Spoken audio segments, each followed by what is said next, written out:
ಓಂ ಸದ್ಗುರುನಾಥ ಶರಣಂ ಜಯ ಜಯ. ಓಂ ಸಚ್ಚಿದಾನಂದ ಶರಣಂ ಜಯ ಜಯ. ಎಲ್ಲರಿಗೂ ನನ್ನ ನಮಸ್ಕಾರಗಳು. ಯೋಗ ವಾಸಿಷ್ಠ ನಿರ್ವಾಣ ಪ್ರಕರಣವನ್ನು ನಾವು ವಸಿಷ್ಠರ ಉಪದೇಶವನ್ನು ಗಮನಿಸ್ತಾ ಇದ್ದೋ. ರಾಮನಿಗೆ ಹೇಳ್ತಾರೆ, ಜಗತ್ತು ಕೇವಲ ಕಲ್ಪಿತವಾದದ್ದು, ಭ್ರಾಂತಿಮಯವಾದದ್ದು. ಆದರೆ ನಮಗೇನಂದರೆ ಆ ಭ್ರಾಂತಿಯಾದ ಅಸತ್ಯವಾದ ಜಗದ್ವ್ಯಾಪಾರದಲ್ಲಿ ನಾವು ಸತ್ಯ ಅಂತ ನಂಬ್ಕೊಂಡಿರೋದ್ರಿಂದ ಅದು ನಮಗೆ ಸತ್ಯವಾಗಿ ಕಾಣ್ತಾ ಇದೆ ಅಂತ ಹೇಳ್ತಾ ಇರ್ತಾರೆ. ಇಲ್ಲದಿರುವ ವಸ್ತುವು ಅಲೋಕನಾದಿ ಇಂದ್ರಿಯ ವ್ಯಾಪಾರಗಳಿಗೆ ಲಭ್ಯವಾಗುವುದೆಂತು ಪ್ರಯತ್ನ ಮಾಡಿದರೆ ತಾನೇ ಮರೀಚಿಕೆಯ ಜಲವು ದೊರೆಯುವುದೇ. ಇಲ್ಲದೇ ಇರುವುದು ಇಂದ್ರಿಯ ವ್ಯಾಪಾರಗಳಿಗೆ ಎಲ್ಲಿಂದ ಸಿಗುತ್ತೆ ರಾಮ? ಎಷ್ಟೇ ಪ್ರಯತ್ನ ಪಟ್ಟರೂ ಕೂಡ ಮರೀಚಿಕೆಯ ಜಲವು ನಮಗೆ ಸಿಗ್ತದ? ಅದರಿಂದ ಇಲ್ಲದೇ ಇರುವುದನ್ನು ಹುಡುಕುವುದು ತೀರಾ ಅಜ್ಞಾನದ ಅವಸ್ಥೆ. ಇಲ್ಲವೇ ಇಲ್ಲದನ್ನು ಎಲ್ಲಿಂದ ಹುಡುಕೋದು? ಅದಿಲ್ಲ ಇದ್ದಂತೆ ಭಾಸವಾಗುತ್ತೆ ಅಷ್ಟೆ. ಅಸತ್ತಾಗಿದ್ರೂ ಸತ್ತಾಗಿ ತೋರುವುದಲ್ಲ ಅಂತ ನೀನು ಅನ್ಕೋಬೋದು. ಅಸತ್ತಾಗಿದೆ ಜಗತ್ತು ಅಂತ ಹೇಳಿದ್ರಲ್ಲ ಸ್ವಾಮಿ, ಆದ್ರೆ ಸತ್ತಾಗಿ ಕಾಣ್ತಾ ಇದೆಯಲ್ಲ, ನಮ್ಮ ಕಣ್ಣಿಗೆ ಸತ್ಯವಾಗಿ ಕಾಣ್ತಾ ಇದೆಯಲ್ಲ ಅಂತ ಅಂದರೆ ಹಾಗೆ ಸತ್ಯವಾಗಿ ತೋರುವುದು ಕೂಡ ಅಜ್ಞಾನದಿಂದಲೇ. ಯಾವಾಗ ಜ್ಞಾನವು ಲಭಿಸಿ ವಸ್ತುವು ಯಥಾಸ್ಥಿತವಾಗಿ ಕಂಡ ಕೂಡಲೇ ಭ್ರಾಂತಿಯು ನಾಶವಾಗುವುದು. ಹಾಗಾದರೆ ನಮಗೆ ಜಗದ್ವಿಚಾರವನ್ನು ಜಗತ್ತನ್ನು ನೋಡ್ತಾ ಇದ್ದೀವಲ್ಲ, ಹಂಗಾದ್ರೆ ನಾವೆಲ್ಲ ಅಜ್ಞಾನಿಗಳೇ ಅಂತಂದರೆ ಖಂಡಿತವಾಗಿಯೂ ಹೌದು. ಜಗದ್ವ್ಯವಹಾರದಲ್ಲಿ ಜ್ಞಾನಿಗಳೇ. ಜಗತ್ತಿಗೆ ಸಂಬಂಧಪಟ್ಟ ಎಲ್ಲ ವ್ಯವಹಾರದಲ್ಲೂ ನಮಗೆ ಜ್ಞಾನವಿದೆ. ಆದರೆ ಇದು ಮಿಥ್ಯೆಯಾಗಿರ್ತಕ್ಕಂಥ ಈ ಜಗತ್ತಿನಲ್ಲಿ ಜ್ಞಾನವು ಎಷ್ಟಿದೆಯಲ್ಲ, ಅದು ಅಸತ್ಯವಾದ ಜ್ಞಾನ. ಅಸತ್ಯವಾದ ಜಗತ್ತಿಗೆ ಸಂಬಂಧಪಟ್ಟ ಈ ಜ್ಞಾನ ಅಸತ್ಯವಾದ ಜ್ಞಾನ. ಸತ್ಯವಾದ ನಿತ್ಯ ನಿರ್ಮಲವಾದ ನಿರಂಜನವಾದ ಪರಮಾತ್ಮನ ಬಗ್ಗೆ ಸಂಬಂಧಪಡ್ತದಲ್ಲ ಜ್ಞಾನ, ಅದೇ ನಿಜವಾದ ಜ್ಞಾನ. ಆ ಜ್ಞಾನವನ್ನು ನಾವು ಅಳವಡಿಸ್ಕೊಂಡು ನೋಡಿದ್ದೆ ಆದರೆ ಆಗ ವಸ್ತುವು ಯಥಾಸ್ಥಿತವಾಗಿ ಕಂಡ ಕೂಡಲೇ ಭ್ರಾಂತಿ ನಾಶವಾಗುತ್ತೆ, ಜಗತ್ತು ಇಲ್ಲವಾಗುತ್ತೆ. ಜೀವ ಪುರ್ಯಷ್ಟಕ ಮೊದಲಾದ ಭ್ರಾಂತಿಯು ಅತ್ಯಂತವಾಗಿ ಅಸತ್ತವಾಗಿರುವ ಅವಿದ್ಯೆಯ ವಿಚಾರವು ಆತ್ಮನ ಕಲ್ಪನೆಯಿಂದಲೇ ಕಲ್ಪಿತವು. ಆತ್ಮನ ಕಲ್ಪನಾ ದೆಸೆಯಿಂದಲೇ ಇವೆಲ್ಲ ಕಾಣಿಸ್ಕೊಂಡಿದೆಯೇ ಹೊರತು ಇವ್ಯಾವೂ ಇಲ್ಲ ರಾಮ ಅಂತ ಗುರುಗಳು ಹೇಳ್ತಾ ಇದ್ದಾರೆ. ಹೀಗೆ ಜೀವಾದಿಗಳನ್ನು ಕಲ್ಪಿಸಿರುವುದು ನಿನಗೆ ಆ ಅವಿದ್ಯೆಯ ಸ್ವರೂಪವನ್ನು ತೋರಿಸುವುದಕ್ಕಾಗಿ. ಶಾಸ್ತ್ರಗಳು ಪ್ರಬೋಧವಾಗಲೆಂದು ಇದನ್ನೆಲ್ಲ ಕಲ್ಪಿಸಿರುವುವು. ಆದ್ದರಿಂದ ಅದನ್ನೆಲ್ಲ ಒಂದೇ ಮನಸ್ಸಿನಿಂದ ಕೇಳು. ಇವೆಲ್ಲವನ್ನು ಯಾಕಾಗಿ ಹೇಳಬೇಕಾಗು ಅಂದರೆ, ಏಕಾಏಕಿ ನಿರ್ವಿಕಲ್ಪವಾದ ನಿರಾಕಾರವಾದ ಬ್ರಹ್ಮದ ಬಗ್ಗೆ ಹೇಳಿದ್ರೆ ಯಾರಿಗೇನೂ ಅರ್ಥ ಆಗೋದಿಲ್ಲ. ಅದಕ್ಕೆ ಆರಂಭದ ದೆಸೆಯಿಂದಲೇ ಜ್ಞಾನಿಗಳು ನಮಗೆಲ್ಲ ಒಂದು ವ್ಯವಸ್ಥೆಯನ್ನು ಮಾಡಿಕೊಟ್ಟಿರೋದು. ಆರಂಭದ ದೆಸೆಯಿಂದ ಅನೇಕ ಕ್ಷುದ್ರ ರೀತಿಯ ಪೂಜಾ ಪುನಸ್ಕಾರಗಳಿಂದಲೂ ಉಚ್ಚ ಮಟ್ಟದ ಯಾವೊಂದೂ ಇಲ್ಲದ ನಿರಾಕಾರ ಬ್ರಹ್ಮನ ಪೂಜೆಯವರೆಗೂ ನಮ್ಮನ್ನು ತಂದು ಯಾಕೆ ಕೂರಿಸಿದ್ದಾರೆ ಅಂದರೆ ನಮಗೆ ಶುದ್ಧವಾಗಿ ಎಲ್ಲವೂ ಅರ್ಥ ಆಗಲಿ ಅಂತ. ಇದನ್ನೆಲ್ಲ ಕಲ್ಪಿಸಿರೋದು ಯಾತಕ್ಕೆ? ನಮ್ಮಗಳ ಜ್ಞಾನೋಪದೇಶವನ್ನು ಮಾಡಲಿಕ್ಕೆ.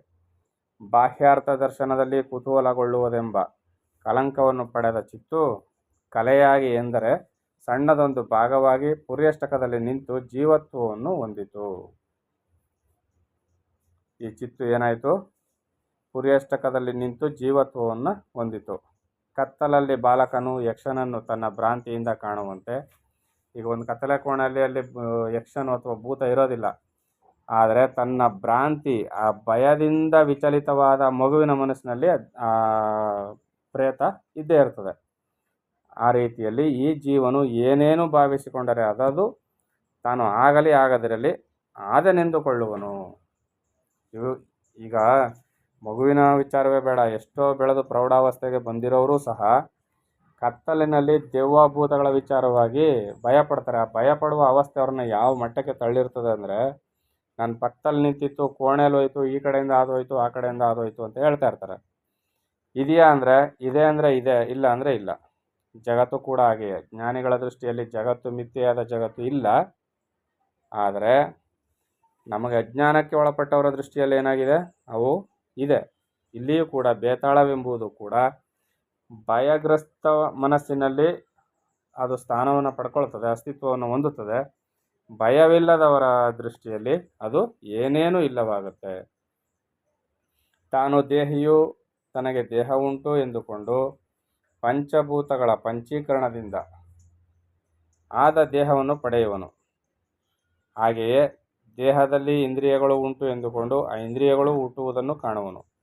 ಇವೆಲ್ಲ ಹೀಗಿದೆ ಅಂತ ಕಲ್ಪನೆ ಮಾಡ್ಕೊಂಡ್ರೆ ಅವು ಕಲ್ಪನೆಯಿಂದ ಅಸ್ತಿತ್ವವನ್ನು ಪಡೆದುಕೊಳ್ತವೆ, ಇಲ್ಲಾಂದ್ರೆ ಅವೇನೂ ಇರೋದಿಲ್ಲ. ಅಂತಸ್ಥವಾದ ಭೂತ ಪಂಚಕದಿಂದಲೇ ಬಹಿಸ್ಥವಾದ ಭೂತ ಪಂಚಕವು ಸಮುತ್ಪನ್ನವಾಯಿತು. ಒಂದು ಅಂಕುರದಿಂದಲೇ ನೂರಾರು ಶಾಖೆಗಳಾಗುವಂತೆ ಆಯಿತು. ಅವು ಹೀಗೆ ಅನನ್ಯವಾದರೂ ಜೀವನು ಅವುಗಳನ್ನು ಅನ್ಯವೆಂಬಂತೆ ನೋಡುವನು. ಜೀವನಿಗಿಂತ ಇವೇನು ಅನನ್ಯವಾಗಿಲ್ಲ, ಎಲ್ಲವೂ ಒಂದೇ. ಇವು ಜೀವನನ್ನು ಹೊರತುಪಡಿಸಿ ಇವೇನೂ ಇಲ್ಲ. ಯಾಕಂದರೆ ಜೀವನ ಸಂಕಲ್ಪವೇ ಇವೆಲ್ಲವೂ ಆಗಿರ್ತವೆ. ಆದರೆ ಜೀವನ ಏನು ಮಾಡ್ತಾನೆ, ಇವೆಲ್ಲವನ್ನ ಸಂಕಲ್ಪಿಸ್ಕೊಂಡಾಗ ಏನು ಕಾಣಿಸ್ಕೊಳ್ತಾವಲ್ಲ, ಉತ್ಪನ್ನವಾಯ್ತವಲ್ಲ, ನನಗಿಂತ ಭಿನ್ನವಾದವು ಇವು, ನನಗಿಂತ ಬೇರ್ಪಟ್ಟಂಥವು ಇವು ಅಂತ ನೋಡ್ತಾನೆ. ಇದು ಅಂತರ, ಇದು ಬಾಹ್ಯ ಎಂಬ ನಿಶ್ಚಯವು ದೃಢವಾಗುವುದು. ಜೀವನು ಯಾವುದನ್ನು ಹೇಗೆಂದು ಭಾವಿಸುವನೋ ಅದು ಹಾಗೆಯೇ ದೃಢವಾಗುತ್ತದೆ. ಯಾವ ಭಾವನೆಯಿಂದ ನಾವು ಯಾವುದನ್ನು ನೋಡ್ತೀವಿ ಅದು ಆ ರೀತಿಯಲ್ಲೇ ನಮಗೆ ದೃಢವಾಗ್ತಾ ಹೋಗುತ್ತೆ, ಗಟ್ಟಿಯಾದ ಸ್ಥಾನಮಾನವನ್ನು ಪಡೆದುಕೊಳ್ತದೆ. ಹೀಗೆ ಚಂದ್ರನಿಂದ ಹೊರಟ ಕಿರಣಗಳು ಆಕಾಶದಲ್ಲಿ ಊರ್ಜಿತವಾಗುವಂತೆ ಆತ್ಮನ ಪ್ರತಿಭಾಸನವು ಬಾಹ್ಯ ಸ್ಪರ್ಶನದಿಂದ ಬಲು ಬೇಗನೆ ಊರ್ಜಿತವಾಗುವುದು. ಗೊತ್ತಾಯ್ತಲ್ಲ, ಏನಾಗುವುದಿಲ್ಲಿ? ಬಾಹ್ಯ ಸ್ಪರ್ಶನದಿಂದ ಬಲು ಬೇಗನೆ ಆತ್ಮನ ಪ್ರತಿಬಿಂಬವು ಬಹುಬೇಗ ಊರ್ಜಿತವಾಗುವುದಂದ್ರೇನು? ಜೀವತ್ವವನ್ನು ಪಡೆದುಕೊಳ್ಳುವುದು. ಪ್ರತಿಭಾಸನ ಅಂದ್ರೇನು? ವಿಷಯೇಂದ್ರಿಯ ಸಂಯೋಗದಿಂದ ಉಂಟಾಗುವ ಸುಖ. ಪ್ರತಿಭಾಸನ ಅಂದ್ರೇನು? ವಿಷಯ ಮತ್ತು ಇಂದ್ರಿಯಗಳ ಸಂಯೋಗದಿಂದ ಉಂಟಾಗುವ ಸುಖ. ವಿಷಯ ವಸ್ತು ಯಾವುದು? ಮಾವಿನ ಹಣ್ಣು. ಇನ್ನು ಅದನ್ನು ಅನುಭವಿಸುವುದು ನಾಲಿಗೆ. ಈ ಎರಡರ ಸಂಯೋಗದಿಂದ ಉಂಟಾಗುವ ಸುಖ ಯಾವುದಿದೆಯಲ್ಲ ಅದು ವಿಷಯ ಸುಖ, ಬಾಹ್ಯ ಸುಖ. ಇದು ಬಾಹ್ಯ ಸ್ಪರ್ಶವೆಂದರೆ ಹೊರಗಿರುವುದು ಎಂದುಕೊಳ್ಳುವುದು. ಈ ರೀತಿಯಲ್ಲಿ ಆಗುತ್ತೆ. ಮೆಣಸಿನ ಸ್ವಭಾವವಾದ ಖಾರವು ಹೇಗೋ ಹಾಗೆ ತನ್ನ ಸ್ವಭಾವವಾಗಿ ಬೇರೊಂದು ಇಲ್ಲದಿದ್ದಾಗ ಶೂನ್ಯದಂತೆ ಇದ್ದ ಆತ್ಮ ಸಂವೇದನವು ಯಾವುದಿತ್ತೋ ಅದು ಈಗ ಬೇರೊಂದು ಎಂಬಂತೆ ಪ್ರತ್ಯೇಕವಾಗಿರುವಂತೆ ಕಂಡು ಅದು ಅಹಂಕಾರ ಧರ್ಮವಾಗುವುದು. ಈಗ ಮೆಣಸಿನಕಾಯಿ ಮತ್ತು ಖಾರ ಎರಡೂ ಕೂಡ ಬೇರೆ ಬೇರೆ ಅಲ್ಲ, ಎರಡೂ ಒಂದೇ ಆಗಿರ್ತವೆ. ಆದರೆ ಅವೆರಡು ಬೇರೆ ಬೇರೆಯಾಗಿ ಕಾಣುವುದಾಗ ಆ ಮೆಣಸಿನಕಾಯಿ ಸೇವನೆ ಮಾಡಿದಾಗ ಮೆಣಸಿನಕಾಯಿ ಬೇರೆ, ಅದರ ಖಾರದ ಗುಣವು ಬೇರೆಯಾಗಿ ಕಾಣುತ್ತೆ. ಇಲ್ಲಿಯೂ ಕೂಡ ಜೀವತ್ವದಲ್ಲಿ ಅಹಂಕಾರ ಧರ್ಮವು ಬೇರ್ಪಟ್ಟಾಗ ಏನಾಗುತ್ತೆ? ಜೀವವಾಗಿ ಕಾಣಿಸ್ಕೊಳ್ತಾನೆ. ಶೂನ್ಯದಂತೆ ಇದ್ದ ಆತ್ಮ ಸಂವೇದನವು ಯಾವುದಿತ್ತೋ ಅದು ಈಗ ಬೇರೊಂದು ಎಂಬಂತೆ ಪ್ರತ್ಯೇಕವಾಗಿರುವಂತೆ ಕಂಡು ಅದು ಅಹಂಕಾರ ಧರ್ಮವಾಗುವುದು. ಜೀವನು ಇದನ್ನೆಲ್ಲ ನಿಶ್ಚಯ ಮಾಡಿಕೊಳ್ಳುವನು, ಅದೇ ನಿಯಮವಾಗುವುದು. ಯಾವಾಗ ಜೀವನು ಇವೆಲ್ಲವನ್ನು ನಿಶ್ಚಯ ಮಾಡ್ಕೊಳ್ತಾನೋ ಅದೇ ಒಂದು ಹೊಸ ನಿಯಮವಾಗಿ ಏರ್ಪಾಡಾಗುತ್ತೆ. ಮತ್ತು ಭಾವನೆಯು ಅದರಿಂದ ಹೀಗೆ ಇದರಿಂದ ಹೀಗೆ ಎಂಬ ಖಂಡ ಜ್ಞಾನವು ಏರ್ಪಡುವುದು. ಅಖಂಡವಾಗಿದ್ದಂಥ ಪರಮಾತ್ಮನು ಜೀವತ್ವವನ್ನು ತಿಳಿದಾಗ ಇದು ಬೇರೆ ಇದು ಹೀಗೆ ಇರಬೇಕು ಇದು ಹೀಗೆ ಇರಬೇಕು ಅಂತ ಖಂಡವಾದ ಜ್ಞಾನ ಏರ್ಪಾಡಾಗುತ್ತೆ. ಸ್ವಸಂಕಲ್ಪಮಯವಾಗಿಯೇ ಏರ್ಪಡುವ ಈ ನಿಯಮವು ಸ್ವಭಾವಕ್ಕೆ ಬೇರೆಯಾಗಿದ್ದರೂ ಈ ನಿಯಮವು ಹೀಗೆ ಯಾವಾಗಲೂ ಏರ್ಪಡುವುದು ಸ್ವಭಾವದಿಂದಲೇ ಹೊರತು ಬೇರೆ ಇನ್ನು ಯಾವುದರಿಂದಲೂ ಅಲ್ಲ. ಇರುವುದೆಲ್ಲವೂ ಅದ್ವಯವೇ. ಆತ್ಮನಿಂದಲೇ ದ್ವೈತವಾಗಿ ಕಾಣುವ ದೃಶ್ಯ ಪ್ರಪಂಚವೆಲ್ಲವೂ ಬಂದಿರುವುದು. ಮಧುರಸವು ಶರ್ಕರೆಯಾದಂತೆ ಮಣ್ಣಿನಿಂದ ಮಹಾಘಟವಾಗುವಂತೆ ಇದು ಕೂಡ ಬ್ರಹ್ಮದಿಂದಲೇ ಜೀವತ್ವವು ಆಗಿರುವುದು. ಇಷ್ಟೆಲ್ಲ ಉದಾಹರಣೆಗಳನ್ನ ಕೊಟ್ಟು ಹೇಳ್ತಾ ಇದ್ರು.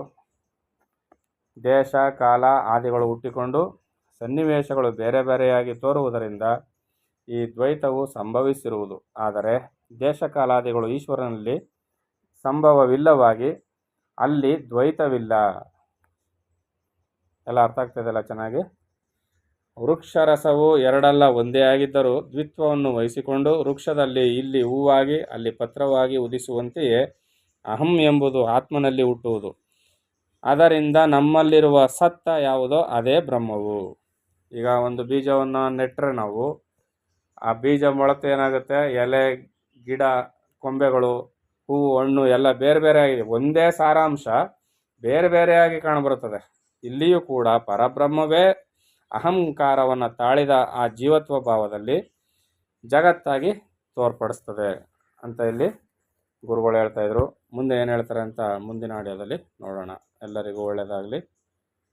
ಓಂ ಸದ್ಗುರುನಾಥ ಶರಣಂ ಜಯ ಜಯ.